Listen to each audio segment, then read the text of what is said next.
Ma'am extra page, ma'am extra page,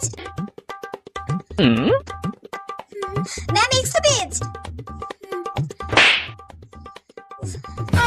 wow, ম্যামের শাড়িটা তো আজকে খুব সুন্দর লাগছে, আর ম্যামকেও খুব সুন্দর লাগছে আজকে।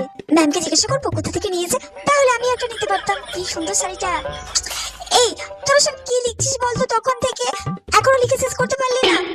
ধুর, আমার তো কখন লেখা হয়ে গেছে, আর মাত্র 10টা কোশ্চেন বাকি আছে, ওগুলো লিখে নেবো। হাতে একটু ব্যথা করছে। হ্যাঁ, আর মাত্র 5 মিনিট বাকি। না না, 5 মিনিটের আগে আমাকে 10টা লেখা কমপ্লিট করতেই হবে, যে করে কমপ্লিট করতে হবে। আমি তার আগে কিছুতেই খাতা ছাড়বো না। না না, আমাকে লিখে শেষ করতেই হবে। স্যার আমাকে লিখে শেষ করতে হবে। না না স্যার, খাতা নেবেন না প্লিজ প্লিজ প্লিজ স্যার, আর 5